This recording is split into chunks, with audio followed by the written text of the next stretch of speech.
គុណក្រុមសន្សែនព្រមទាំងប្រកាសណាប្រសង់គ្រប់ព្រះអង្គដែលគង់នៅទីនេះជានិមិត្តក៏សូមចម្រើនពរនិងធ្វើការរាប់អានចំពោះពុទ្ធបរិស័ទអាចារ្យគណៈកម្មការតែយាយឲ្យនៅទឹកសទ្ធាក៏បានអារាធនានិមន្តខ្ញុំគណៈអាត្មាឲ្យជាអ្នកតីទឹកចិត្តនៃពុទ្ធបរិស័ទគឺសូមមេត្តាយោគយល់អធិស្ឋានដោយបានបញ្ជាក់ជូនខាងដើមក៏សូមចម្រើនពរនិងប្រគេនពរนะโมตัสสะภะคะวะโตอะระหะโตสัมมาสัมพุทธัสสะนะโมตัสสะภะคะวะโตอะระหะโตสัมมาสัมพุทธัสสะ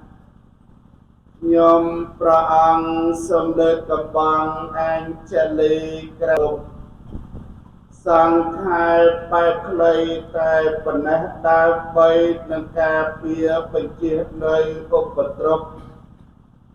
ហើយអន្តរាយទាំងឡាយទាំងពួងតែនៅអស់នេះក៏កើតចេញអំពីការយកចិត្តទុកដាក់អំពីទុកដាក់បំផុតជាមួយនឹងព្រះគ្រូចារិកានេះបញ្ជាក់បាននៃការសាមគ្គីដ៏ខ្ពស់បំផុតសម្រាប់លោកអាចារ្យក៏ដូចជាព្រះគ្រូចារិកានិងព្រះសង្ឃគ្រប់អង្គ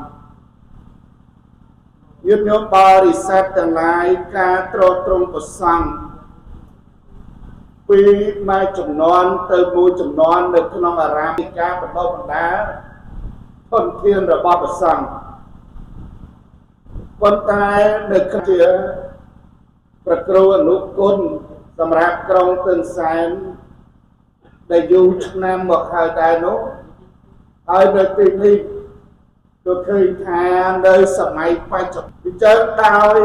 ព្រះអង្គជាព្រះគ្រូចារិកាក៏លោកមានភាពវៃឆ្លាតនៅក្នុងការដឹកនាំនៃវិស័យពុទ្ធសាសនារបស់យើងព្រោះពុទ្ធសាសនារបស់យើងដែលរឹងមាំឯកទៅលើការសិក្សារៀនសូត្រនេះឯងពុទ្ធសាសនារបស់យើងដែលរឹងមាំគឺឯកទៅលើវិស័យសិក្សារៀនសូត្រនេះឯងនៅទីណាដែលមានវិស័យសិក្សារៀនសូត្ររឹងមាំនៅទីកន្លែងនោះ